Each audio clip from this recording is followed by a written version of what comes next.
তারপরে সুচরিতা আপা আছে, দিলারা আপা আছে, রত্না আপা আছে, যারা আছে সবাই এখনকার যে কমিটির জন্য উত্তম চলচ্চিত্র শিল্পীদের জন্য আমি মনে করি এই কমিটিটা ইতিহাসের সবচেয়ে বেস্ট কমিটি।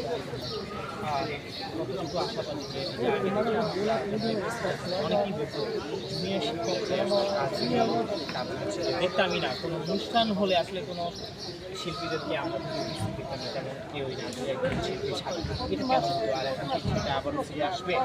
শোনেন, একটা সময় গেছে যখন আমরা আন্দোলন করিয়া 184 জনের 103 জন মানে ভোটার অধিকার ফেরত হয়েছে, কিন্তু তখন যার যেই নিপুণ আক্তার, যার কথায় আমরা আন্দোলন করছি, যার কথায় মাঠে নামছি, তারে দিয়া কিন্তু আমরা কোনো উপকার পাই নাই। কারণ তার মাধ্যমে আমরা কোনো ছবিতে অভিনয় করতে পারি নাই, কিংবা সে কোনো যেমন ঈদের সময় সে ব্যাংককে ঈদ করছে, সাধারণ শিল্পীরা এফডিসিতে করছে।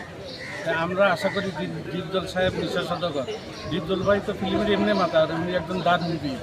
ওনার 2-4-5 কোটি টাকা ওনার জন্য কোনো সাবজেক্ট নেই। আমরা ওনাদের এই প্যানেলে সবচেয়ে বেশি আশা করি, এবং যা এই পর্যন্ত কোনো দিন হয় নাই তা হবে।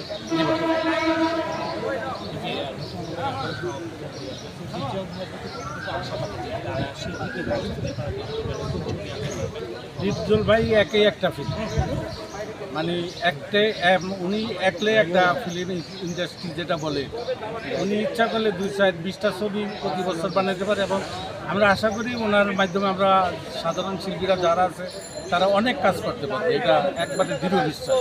এখনও উনি এই করোনার ভিতরে 8টি ছবি বানিয়েছে, 5টা ছবি রিলিজ হয়েছে, 3টা ছবি এখনও রিলিজের বাকি আছে। আশা করি উনি আরও অনেক সামনের দিকে অনেক ছবি বানাবে, এটা আমাদের প্রচুর আশাবাদী। এটা কথা বললেন যে 184 জনের পর ছেড়ে দিয়েছিলেন, আন্দোলন করেছেন, কিন্তু ওনাকে যে সাধারণ শিল্পীরা কোনো উপকৃত হয় নাই, যেটা আমি হই নাই।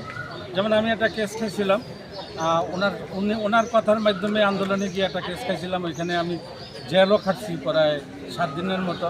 ওই কেসে আমি জামিনে বাইরে দিচ্ছি 4 দিন পরে, কিন্তু আজ পর্যন্ত উনি এই ইলেকশন পর্যন্ত উনি আমার কোনো খবর নেয় না। একদিন জিজ্ঞাসা করেন যে জামাল ভাই, আপনি যে আমাদের জন্য আন্দোলন করছেন 103 জনের পক্ষে, যে 103 জন ভোটার হয়েছে এই আন্দোলনের মাধ্যমে, তাই আপনি যে কেসটা খাইছেন এই কেসের এখন অবস্থা কী, সেই পর্যন্ত জিজ্ঞাসা করেন নাই। আসলে আমারে উনি যখন ডিআইজির কাছে পাঠাইছে, ডিআইজি সাহেব এখনও জীবিত আছে।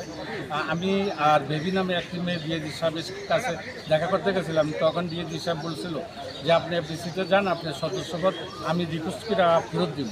কিন্তু আমি বলছি আমি সদস্যপদ নিব না, 184 জনের সদস্যপদ ফেরত দিতে হবে।